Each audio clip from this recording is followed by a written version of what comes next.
রাজবাড়ীর গোয়ালন্দ উপজেলার দৌলতদিয়ায় ফেরিতে ওঠার সময় নিয়ন্ত্রণ হারিয়ে পদ্মা নদীতে তলিয়ে গেছে সৌহার্দ্য পরিবহন নামের একটি যাত্রীবাহী বাস।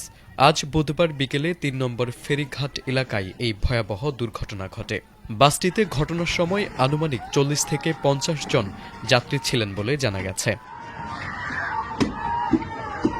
প্রত্যক্ষদর্শীদের বর্ণনা অনুযায়ী বাসটি ফেরিতে ওঠার মুহূর্তে চালক নিয়ন্ত্রণ হারিয়ে ফেললে মুহূর্তের মধ্যেই সেটি পদ্মা নদীতে পড়ে নিখোঁজ হয়। দুর্ঘটনার পরপরই স্থানীয়দের প্রচেষ্টায় তাৎক্ষণিকভাবে ১০ থেকে ১২ জনকে উদ্ধার করা সম্ভব হলেও বাকি যাত্রীদের ভাগ্যে কী ঘটেছে তা নিয়ে চরম উৎকণ্ঠা বিরাজ করছে। দুর্ঘটনার পর থেকেই নিখোঁজদের স্বজনদের আহাজারিতে ভারী হয়ে উঠেছে গোটা এলাকা। বিআইডব্লিউটিসি ঘটনার সত্যতা নিশ্চিত করে জানিয়েছে, বাসটি উদ্ধারে দ্রুত পদক্ষেপ নেওয়া হয়েছে। ইতোমধ্যে উদ্ধারকারী জাহাজ হামজা দুর্ঘটনাস্থলে পৌঁছেছে। নিখোঁজ যাত্রীদের সন্ধানে ফায়ার সার্ভিসের ডুবুরি দল ও নৌ পুলিশের সদস্যরা যথাযথভাবে উদ্ধার অভিযান চালিয়ে যাচ্ছেন। তারেক আজিজ, এটিএন বাংলা।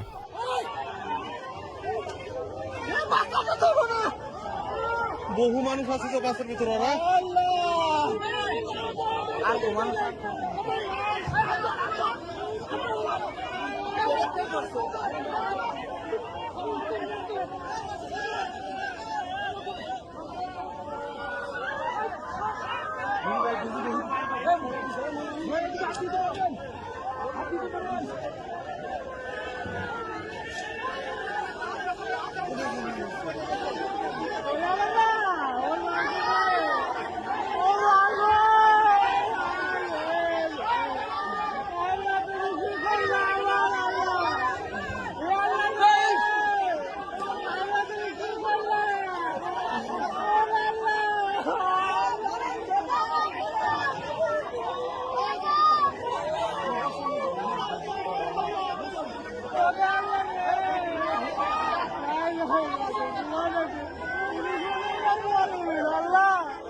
নৌকা